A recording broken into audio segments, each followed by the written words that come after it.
Art of teaching या चॅनलवरती आपल्या सर्वांचं स्वागत आहे. विद्यार्थी मित्रांनो, ज्या विद्यार्थ्यांना बीएड करायचं आहे त्या विद्यार्थ्यांकरिता महत्वाची ही बाब असणार आहे, जी व्हॅलिडिटी संदर्भात आहे.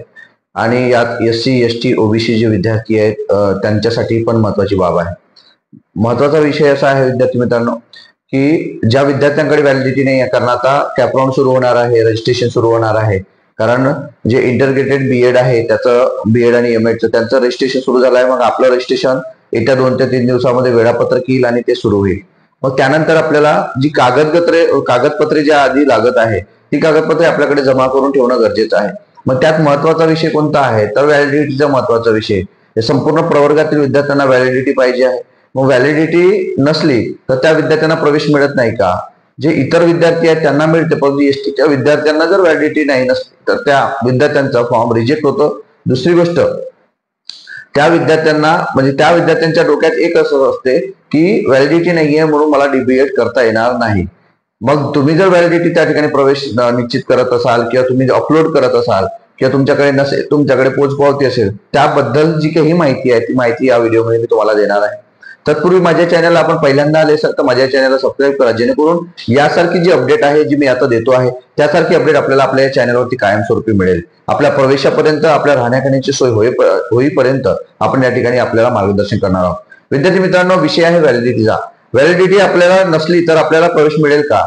तर एसटी विद्यार्थ्यांना प्रवेश मिळत नाही, पण त्यांना दुसरा पर्याय आहे. तो पर्याय आपल्या विद्यार्थ्यांना माहीत नसतो आणि विद्यार्थी त्यापासून म्हणजे वंचित राहतो. म्हणजे त्याला बीएड करायचं असते पण व्हॅलिडिटीच नसल्यामुळे असे कित्येक विद्यार्थी आहेत की त्या विद्यार्थ्यांना ते ऍडमिशन करत नाहीत आणि त्या विद्यार्थ्यांना त्या बीएड पासून मुकावं लागतं. कशामुळे? ते एका कागदपत्रामुळे, म्हणजे व्हॅलिडिटीमुळे.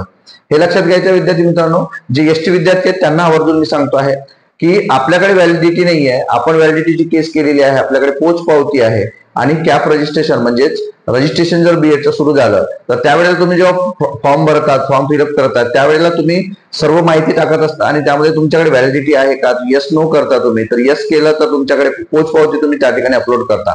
पण तो जो कालावधी आहे तुमच्याकडे म्हणजे क्रॅप प्रोसेसचा किंवा तुम्ही कॉलेज टाकता त्यावेळेचा, तर तो 1 महिना किंवा 2 महिन्याचा कालावधी असते आणि 2 महिने आपल्याला माहित असते की पोचपावती मिळाल्यापासून आपल्याला ती व्हॅलिडिटी किती दिवसात मिळणार आहे. जर त्या तेवढ्या दिवसांमध्ये व्हॅलिडिटी मिळाली नाही तर विद्यार्थी मित्रांनो, आपला प्रवेश जो आहे तो रद्द केला जातो. सीईटी सेल कडून तो रद्द केला जातो. म्हणजे आपल्याला त्या ठिकाणी प्रवेश मिळत नाही. मग पुन्हा तुम्ही फॉर्म फिलअप करू शकत नाही. भरलेली माहिती ती पुन्हा चुकीची आहे म्हणून आपण त्याला दुरुस्त करू शकत नाही, कारण आपण यस केलेलं असते आणि आपण पोचपावतीवरती आपण त्या ठिकाणी करत असतो.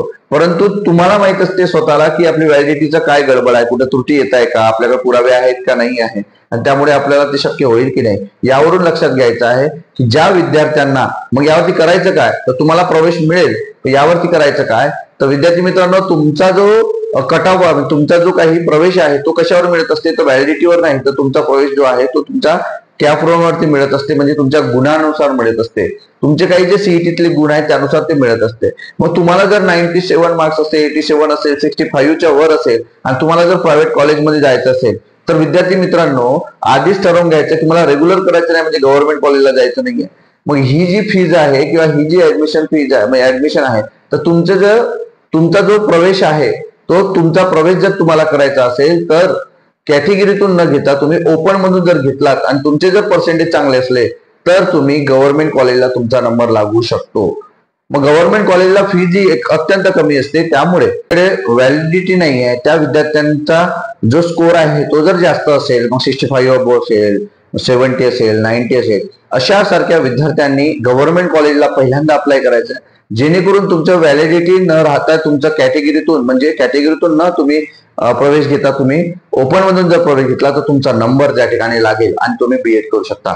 परंतु व्हॅलिडिटीसाठी तुम्ही जर बीएड करत नसाल तर ते वंचित राहत असेल तर आपण आपल्या अज्ञानतेमुळे आपण असं करत नाही. विद्यार्थी मित्रांनो, आपला बीएड करणे हा हेतू आहे, परंतु कॅटेगरीचा जर फायदा घेतला तर एवढंच की तुमची फीज माफ होणार आहे. हे लक्षात घ्यायचं आहे. जे 100% स्कॉलरशिप आहे ते तुम्हाला मिळणार आहे, परंतु तुमचं व्हॅलिडिटी नसल्याने तुमचं बीएड होत नाही आणि बाकी सर्व गोष्टी होणार नाही. म्हणजे तुम्ही त्यापासून वंचित राहणार आहात. आणि तुमच्यात कायम खंत असेल की व्हॅलिडिटी नसल्यामुळे ऍडमिशन मिळत नाही किंवा ऍडमिशन मिळणार नाही. पण हे लक्षात घ्यायचं विद्यार्थी मित्रांनो, स्कोर चांगला असेल तर पहिल्यांदा गव्हर्नमेंट कॉलेजला तुम्ही सिलेक्ट करा, त्यानुसार तुम्ही तुमचा प्रवेश घेऊ शकता.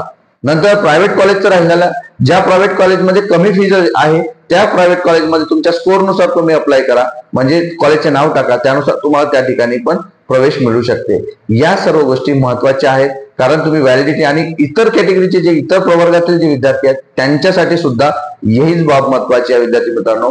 कारण मेंडेटरी आहे, अनिवार्य आहे, जी व्हॅलिडिटी आहे ते आपल्याला सुद्धा जास्त स्कोर असेल तर आपण पहिल्यांदा गव्हर्नमेंट कॉलेजला अप्लाय करा, गव्हर्नमेंट कॉलेजची नावं टाका आणि त्यानंतर ऍडेड टाका आणि नंतर प्रायव्हेट टाका. त्यानुसार तुमची फीज आहे. एखादं कागदपत्र तुमच्याकडे नसेल तर तुम्ही त्या ठिकाणी म्हणजे मॅनेज होऊ शकता. पण महत्वाचा मुद्दा इतर कॅटेगरी म्हणजे इतर डॉक्युमेंट म्हणजे कोणते, तर व्हॅलिडिटी महत्वाचं आहे. कारण इतर जे आहेत ते तुमच्याकडे अनिवार्यता आहे, ते असणं गरजेचं आहे. 10वी 12वी या सर्व ज्या गोष्टी आहेत ते असणं गरजेचं आहे. डोमेस्टिक सर्टिफिकेट, कास्ट सर्टिफिकेट तुमच्या सर्वांकडे असणं गरजेचं आहे, तर तुम्हाला प्रवेश मिळत आहे, अन्यथा प्रवेश मिळत नाही. म्हणून व्हॅलिडिटीच्या संदर्भातलं हे अपडेट होतं, जे तुम्हाला ओपन मधून तुम्हाला चॅलेंज करायचं आहे, ओपन मधून तुम्हाला प्रवेश घ्यायचा आहे. ज्या विद्यार्थ्यांकडे व्हॅलिडिटी मिळणार नाही असं ज्यांना वाटतंय, ज्यांच्याकडे त्रुटी आहे, त्यात आपण पुरावे सादर करू शकत नाही आणि बीएड करायची इच्छा आहे, अशा सर्व विद्यार्थ्यांसाठी ही महत्वाचा विषय आहे. जे ट्राईब कम्युनिटीतून विद्यार्थी येतात, जे आदिवासी विद्यार्थी येतात, ज्यांच्याकडे एसटी आहेत, त्यांच्याकडे व्हॅलिडिटी नाही मिळू शकत, अशा सर्व विद्यार्थ्यांसाठीचा हा सल्ला होता, हे मार्गदर्शन होतं. हे अपडेट, हे मार्गदर्शन आपल्याला कसं वाटलं हे नक्की कमेंट बॉक्समध्ये कळवा आणि अशाच अपडेट करिता माझ्या चॅनलला सबस्क्राईब करा. धन्यवाद.